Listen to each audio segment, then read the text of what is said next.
Hello बच्चों, let's read this question. The question says match the following. ठीक है, column 1 में हमारे पास दिया है removal of water bye silica gel, फिर हमारे पास है removal of water bye anhydrous calcium chloride, फिर हमारे पास है सरफेस फिनोमेना और फिर है बल्क फिनोमेना. कॉलम 2 में हमारे पास दिया है adsorption, evaporation और boiling of liquid. The key concept for this question is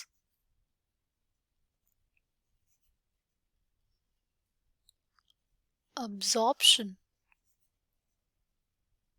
and adsorption.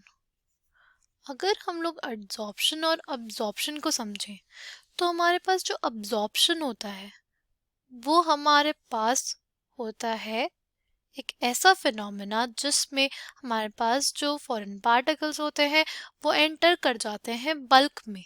But adsorption में हमारे पास जो फॉरेन पार्टिकल्स होते हैं वो हमारे पास बल्क में ना जाकर के सिर्फ और सिर्फ सरफेस पे रहते हैं. ठीक है, सपोज ये कोई सरफेस है तो इस सरफेस पे ही अगर पार्टिकल आके चिपक जाए, ठीक है, वाया बॉन्डिंग या due to the intermolecular forces of attraction, तो इसको हम लोग कहते हैं एडसॉर्प्शन. एडसॉर्प्शन जो होता है वो हमारे पास क्या होता है, एडसॉर्प्शन जो होता है वो हमारे पास एक सरफेस फिनोमेना होता है. वो क्या होता है हमारे पास, वो एक सरफेस फिनोमेना है. और अब्जॉर्प्शन की अगर हम लोग बात करते हैं, अब्जॉर्प्शन जो है हमारे पास जो पार्टिकल्स होते हैं वो अंदर बल्क में भी क्या करते हैं, एंटर कर जाते हैं. ठीक है, तो अब्जॉर्प्शन एक बल्क फिनोमेना होता है. ठीक है, अगर हम लोग बात करें एग्जाम्पल के, ठीक है, अब्जॉर्प्शन का एग्जाम्पल होता है जो removal of water bye anhydrous calcium chloride. Calcium chloride जो है वो वाटर को अब्जॉर्ब करता है, वहीं जो हमारा सिलिका जेल होता है वो सिर्फ और सिर्फ वाटर को क्या करता है, अब्जॉर्ब करता है.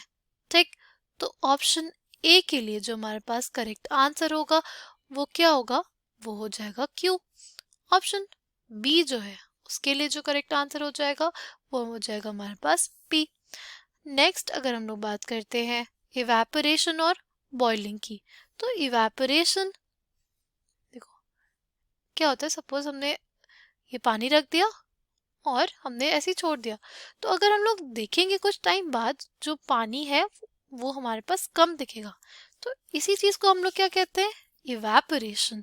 ठीक, इवेपोरेशन जो है हमारे पास एक सरफेस फिनोमेना होता है. वो कैसा फिनोमेना होता है, वो हमारे पास एक सरफेस फिनोमेना होता है. ठीक, और जो हमारे पास बॉइलिंग होती है ना वो हमारे पास एक बल्क फिनोमेना होता है. ठीक, बॉइलिंग जो है वो क्या है, वो एक बल्क फिनोमेना है. बॉइलिंग कैसे शुरू होती है, पहले हमारे जो नीचे के पार्टिकल्स हैं वो हीट लेते हैं, फिर वो ऊपर जाते हैं तो हमारे जो ऊपर वाले पार्टिकल्स है वो नीचे आते हैं. तो बॉइलिंग हमारे पास पूरे बल्क में होती है, पर जो हमारे पास इवेपोरेशन होता है वो सिर्फ और सिर्फ सरफेस फिनोमेना है. तो हमारे पास जो सी है, जो हमारे पास सी है उसके लिए हमारे पास करेक्ट ऑप्शन कौन सा हो जाएगा, उसके लिए करेक्ट ऑप्शन हो जाएगा हमारा आर. और जो डी है यानी बल्क फिनोमेना उसके लिए करेक्ट ऑप्शन हमारे पास क्या हो जाएगा, वो हो जाएगा एस. ठीक है, I hope you understood it well. Thank you and all the best.